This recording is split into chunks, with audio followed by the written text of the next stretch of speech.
दोस्तों, आप सभी का चैनल पर हार्दिक स्वागत है। आज हम ईओआरओ वैकेंसी के बारे में देखने वाले हैं, बात करने वाले हैं। अभी एक मुद्दा ट्रेंडिंग में चल रहा है कि ईओआरओ की न्यू वैकेंसी कब तक आएगी। इसके बारे में अपन जो भी अपडेट है उसके बारे में आज अपन देखेंगे। ईओआरओ के बारे में, ईओआरओ की जो न्यू वैकेंसी है उसके बारे में जो भी अपडेट है, वह भर्ती कब तक आएगी और जो पुरानी वाली भर्ती है उसमें क्या पद बढ़ाए गए हैं या फिर जो ये पद बढ़ने की आज कुछ न्यूज़ चल रही है वो सही है या गलत है, जो भी है वो अपन देखेंगे। और जो विज्ञप्ति, जो नई भर्ती आएगी तो विज्ञप्ति कब तक जारी होगी और कितने पदों पर वैकेंसी आएगी, ये सब के बारे में आज अपन इस वीडियो में चर्चा करेंगे। तो सारी सच्चाई एक साथ जान लेंगे। तो सबसे पहले तो अपन बात करते हैं कि जो ये पुरानी वाली वैकेंसी है उसके अंदर क्या हुआ है कि आज कोई तो कह रहा है 34 पद बढ़ गए हैं, कोई बोल रहे हैं मिनिस्ट्रियल के पद बढ़ा दिए गए हैं, लेकिन वास्तव में पुरानी भर्ती में कोई पद नहीं बढ़ाए गए हैं। अभी जो फिलहाल में जो पहले पद बढ़ा दिए गए थे वही पद उसके अंदर हैं। टोटल पद 152 करके ऐसे कुछ पद बढ़ाए जा रहे हैं, जिनमें से बताए जा रहे हैं जिनमें से 111 पद है ना, वो तो ईओआरओ के हैं। बाकी के 41 पद हैं जो एएन के थे। तो टोटल मिला के 152 पद है। लेकिन कोई जिन्होंने पहले विज्ञप्ति को अच्छे से एक साथ नहीं देखा था वो बता रहे हैं कि ये जो एक्स्ट्रा पद है 111 के अलावा वो पद बढ़ा दिए गए हैं। बाकी वास्तव में ऐसा कुछ भी नहीं है। वास्तव में तो 111 पद तो जो उस वैकेंसी के हैं। शुरुआत में पद कम आए थे, शुरुआत में शायद 63 पद ऐसे तो ईओ के आए थे और कुछ पद थे जो आरओ के आए थे, सात पद के लगभग, 7 या 14 पद।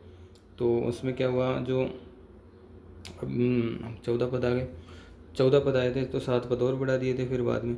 तो ईओ और आरओ दोनों के अंदर, ईओ के अंदर भी पद बढ़ा के 63 पद बढ़ा दिए गए थे और आरओ के अंदर भी 21 पद बढ़ाकर कर दिए गए थे।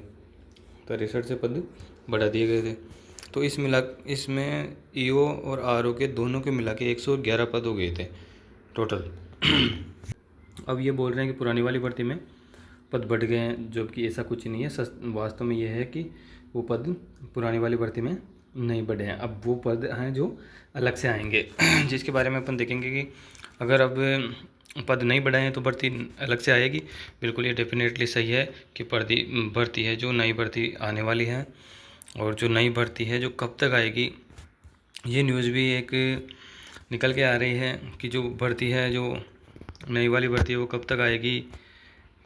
ये चीज़ें भी अपने को अपन देखते हैं कि वास्तव में जो गवर्नमेंट है, गवर्नमेंट ने एक 4 अप्रैल को, तो गवर्नमेंट ने बताया था कि 4 अप्रैल को जो एक उसमें बताया था कि जो ये ईओआरओ की जो वैकेंसीज़ है उनको, जो भी बढ़ी हुई वैकेंसी है उनको जो भी पद बढ़े हैं एग्ज़ाम से पहले के, उनको बढ़ाकर इस भर्ती में जोड़ दिया जाए। लेकिन जो एग्ज़ाम के पहले के पदों को इसके अंदर जोड़ने के लिए बात हुई थी। तो अब क्या है कि रिज़ल्ट जारी कर दिया गया है और रिज़ल्ट से पहले विज्ञप्ति में 50% से लगभग 50% से के लगभग पद बढ़ा दिए गए हैं। तो अब पद बढ़ना मुश्किल है, तो इसलिए अब नई वैकेंसी आएगी। अब नई वैकेंसी आएगी तो कितने पदों पर आएगी, ये चीज़ भी एक देखने वाली बात है। तो जो नई भर्ती जो आने वाली है उसके अंदर लगभग ये मान के चलो आप 100 प्लस पदों पे भर्ती आएगी। जो नई वैकेंसी आने वाली है वो 100 प्लस पदों पे वैकेंसी आने की बात हो रही है।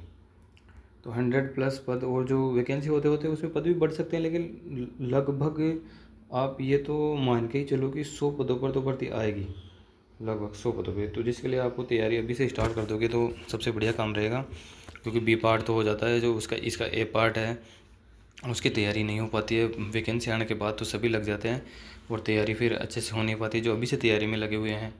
क्योंकि बी पार्ट की तैयारी तो कुछ समय में, महीने या 2 महीने में हो जाती है अच्छी तैयारी और लगभग सभी के अच्छे नंबर आते हैं। लेकिन ए पार्ट वाला सिस्टम हर किसी का बैठता नहीं है। तो इस प्रकार से अब 100 पदों के लगभग भर्ती आएगी। और इसके अंदर योग्यता क्या रहेगी, योग्यता तो इसके अंदर योग्यता रहेगी ग्रेजुएशन, ओनली फॉर ग्रेजुएशन, यानी आप केवल स्नातक पास होने चाहिए या फिर स्नातक में अपीयरिंग होंगे तो भी हो सकता है। दूसरी बात, इसमें अदर स्टेट के भी अप्लाई कर सकते हैं, तो बिल्कुल इसमें अदर स्टेट वाले कैंडिडेट भी अप्लाई कर सकते हैं।